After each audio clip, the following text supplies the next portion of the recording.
We've all grown up hearing that everyone falls in love. But what if that's not true? Let's uncover the world of the aromantic spectrum. Varioromantic, experiencing romantic attraction that varies significantly over time. Picture this. You wake up Monday morning absolutely head over heels for your quiet, bookish coworker. You're texting friends about how amazing they are and floating on cloud nine. But Wednesday rolls around, and those feelings have completely evaporated. It's not that your coworker did something wrong. Your romantic attraction just shifted like sand in the wind.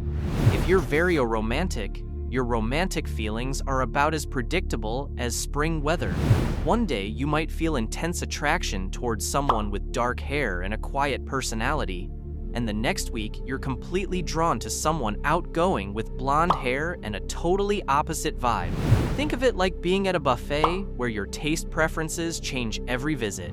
Sometimes you're craving spicy food, sometimes comfort classics, and other times something completely new. Your romantic attraction works the same way.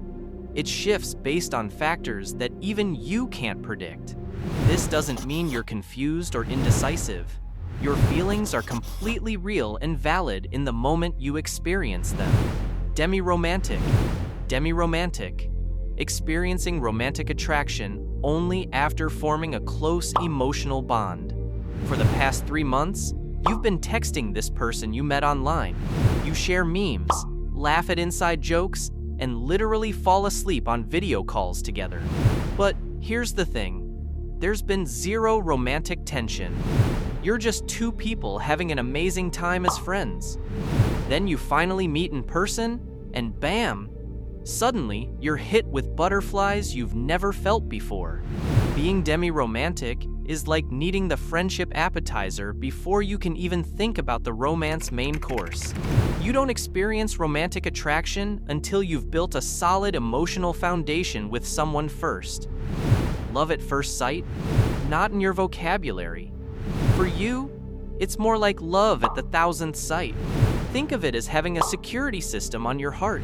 Most people's romantic feelings can be triggered by physical attraction or chemistry, but yours requires a deeper access code, our SPA, genuine emotional intimacy and trust.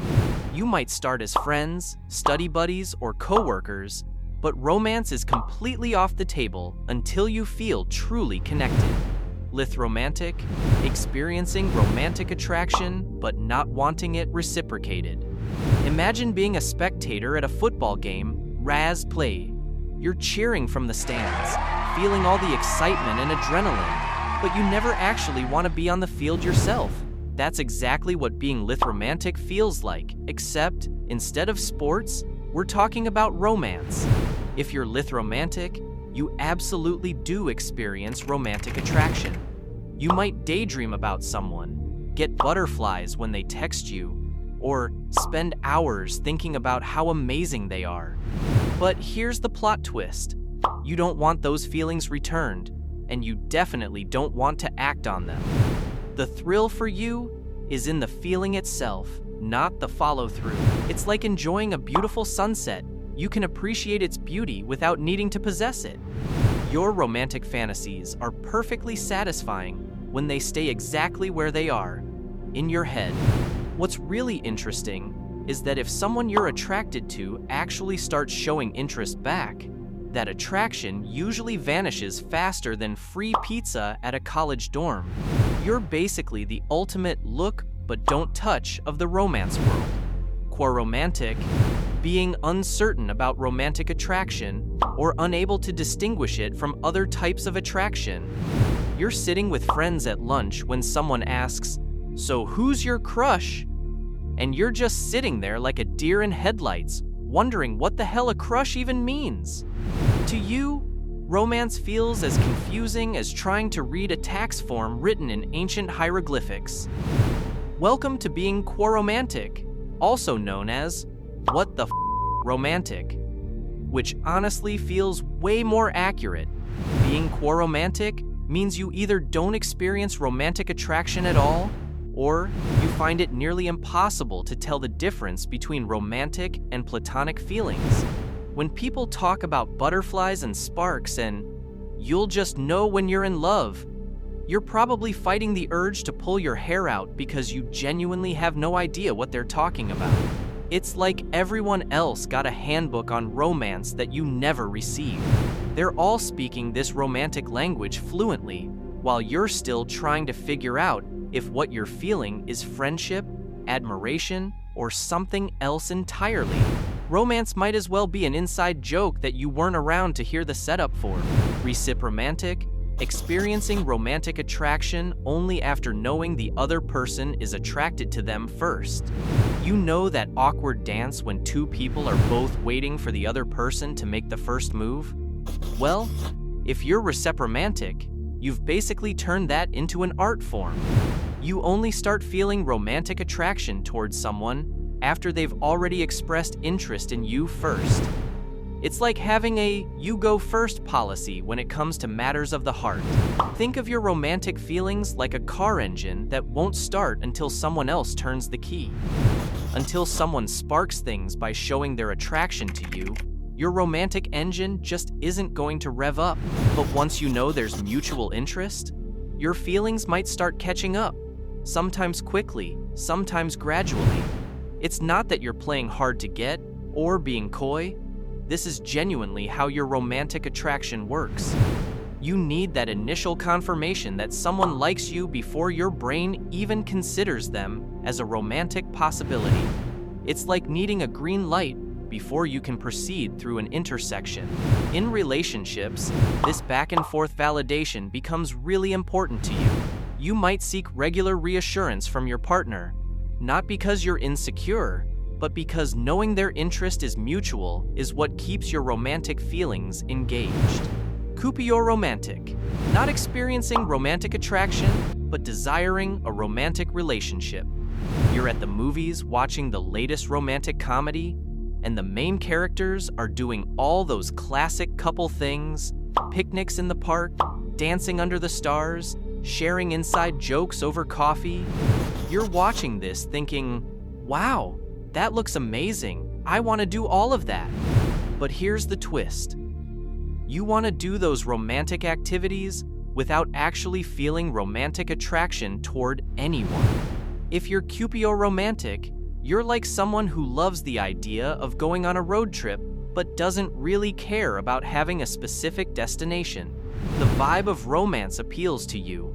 The companionship, the shared experiences, the cute date activities, but you're not looking for that butterflies in your stomach, head over heels feeling that usually comes with it. Think of it like being in love with the concept of love rather than being in love with a person. You enjoy romantic gestures, appreciate romantic settings, and genuinely want a romantic relationship, but the actual romantic attraction part? That's just not something you experience. You're basically more interested in the partnership and companionship aspects of relationships, rather than the intense, passion-driven phase that makes other people write terrible poetry. Phraromantic, experiencing romantic attraction only towards strangers, losing it as emotional connection deepens. Picture this. You're out living your best life when suddenly you catch some serious romantic feelings for someone new. They're mysterious, intriguing, and your heart does that little skip thing whenever you see them. You're totally smitten with this fascinating stranger, but here's the catch. As you get to know them better and become closer, that romantic spark starts fizzling out like soda left open overnight. If you're phraromantic, you experience romantic attraction primarily toward people who are new, unfamiliar, or mysterious to you. It's like having your romantic setting stuck on novelty only. While most people tend to develop deeper feelings as they get closer to someone, you're basically the complete opposite. Think of it like being attracted to the cover of a book. It's intriguing and draws you in. But once you start reading and get familiar with the story, the initial excitement fades. It's not that there's anything wrong with the person as you get to know them better. It's just that for you, Romance thrives on mystery and unfamiliarity. The deeper the emotional bond becomes, the less romantically attached you feel. Your romantic attraction has an expiration date that's directly tied to how well you know someone. Fictoromantic, experiencing romantic attraction primarily toward fictional characters. Imagine reading your favorite novel or watching a movie and being completely swept off your feet by one of the characters. They're perfect in all their fictional glory. Adventurous, mysterious, funny, or maybe all of the above. For most people, this might be a casual, "Oh, they're attractive" moment. But if you're fictoromantic, these fictional figures can inspire real, intense romantic feelings that feel just as valid as any crush on a real person. Being fictoromantic means your most meaningful romantic attractions tend to be toward people who don't actually exist. It's not that you dislike real people or can't connect with them. It's just that fictional worlds offer something uniquely appealing. There's a safe, imaginative space for romance without all the messy complications that come with real-world relationships. You might find yourself genuinely daydreaming about being with a character, imagining conversations with them, or picturing what it would be like if they were real. These aren't just passing fantasies. They can feel as emotionally significant as any real-world crush, sometimes even more so. Fictoromantic people do end up in real relationships, but there's often this feeling that real people have to measure up to those flawlessly crafted characters in their hearts. Item romantic, experiencing romantic attraction that feels similar to platonic attraction. You know how some people's romantic feelings are like a roller coaster. One day they're madly in love, the next they're questioning everything, then they're back to being smitten again? Well, if you're item romantic, your romantic attraction is more like steady cruise control. Once you feel romantic attraction towards someone, it stays at pretty much the same consistent level, no matter what happens. Being item romantic means you experience romantic attraction in a very stable, unchanging way. There's no, I love them not, flower petal picking for you. It's more like setting a thermostat on your feelings. The temperature doesn't fluctuate wildly. It just maintains that steady, consistent level. Think of it as the opposite of those dramatic, on-again, off-again romantic attractions that fuel most romance movies. Your feelings don't ebb and flow with the phases of the moon or change based on whether someone texted you back quickly enough. It's more like a set it and forget it approach to romance. This consistency can actually be really refreshing for people who just want stability in their romantic lives. You're pretty much always going to feel the same way at the same intensity until something major changes. Gray romantic, experiencing romantic attraction rarely, weakly, or only under certain circumstances. For people who are gray romantic attraction is like spotting a rare Pokemon. It might pop up every now and then, but it's definitely not something you encounter every day. You're not completely aromantic, but you're also not experiencing the regular romantic attractions that seem to hit other people left and right. Being gray romantic means you only feel romantic attraction occasionally, weakly, or under very specific circumstances. And when I say specific, I mean really specific. Like, maybe only if someone shares your incredibly niche hobby of collecting vintage postcards and happens to quote your favorite obscure movie from the 92nd. It's a pretty high bar, but when those conditions are met, you might actually feel a spark. Think of the term gray as indicating that your romantic feelings exist somewhere in the middle zone between aromantic and romantic on the spectrum. You don't get crushes or fall madly in love like other people seem to do constantly. Even when you do feel romantic attraction, it's usually not intense enough to completely reorganize your life around. Love, for you, is fleeting and not particularly overwhelming. Those deep connections you form with friends, totally real and meaningful. It's just that romantic attraction specifically is more like a rare guest appearance. Aromantic, experiencing little to no romantic attraction. Your cousin's getting married, and after months of preparation and bridezilla moments, the big day has finally arrived. The happy couple is saying their vows, people are crying tears of joy, love songs are playing, and everyone around you is feeling all the romance, except you. Instead, you're busy admiring the floral arrangements, checking out the buffet spread, and genuinely wondering why everyone else is crying their eyes out over what seems like a nice but pretty standard ceremony. This is basically how people who identify as aromantic feel when they watch everybody else catching feelings. Being aromantic means you experience little to no romantic attraction toward others. Those big romantic gestures that make other people swoon? To you, they seem about as baffling as advanced calculus homework. While other people talk about getting butterflies in their stomach when they have a crush, the idea of romance gives you about as much excitement as filing your tax return. It's not that you're broken or missing something, you're just wired differently when it comes to romantic attraction. Here's what's important to understand. Aromantic people absolutely can and do have meaningful friendships, close family bonds, and even relationships. They're capable of deep, meaningful connections, just not the romantic kind. Agoromantic, enjoying the concept of romance, but not wanting to participate in actual romantic activities. You absolutely love reading romance novels. You binge watch romantic comedies and get completely invested in whether the main characters end up together. You might even write romantic fan fiction or spend hours daydreaming about perfect romantic scenarios.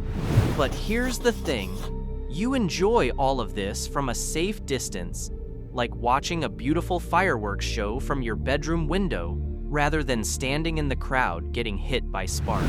If you're agoromantic, you have a genuine appreciation for the concept of romance, but you don't actually want to participate in romantic activities yourself.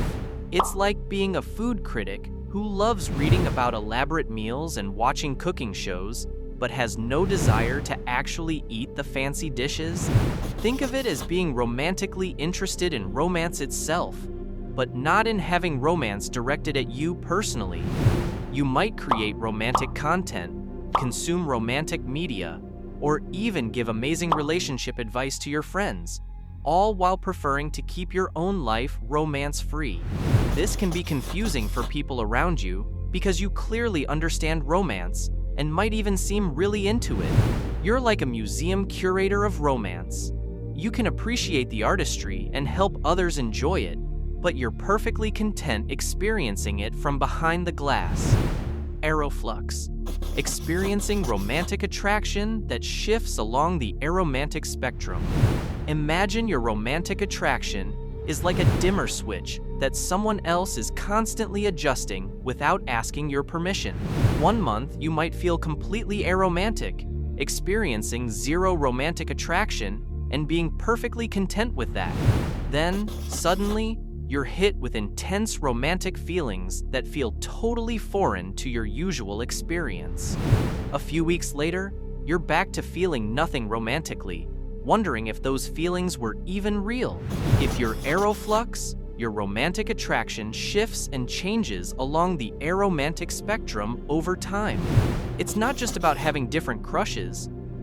It's about your entire capacity for romantic attraction fluctuating like a mood ring that can't make up its mind. Think of it like having romantic seasons. Sometimes, you're in your romantic winter, where attraction is basically non-existent, and you're totally fine with that. Other times, you might experience a romantic spring, where suddenly you're noticing people in ways you normally wouldn't, feeling butterflies, and actually understanding what all the fuss is about.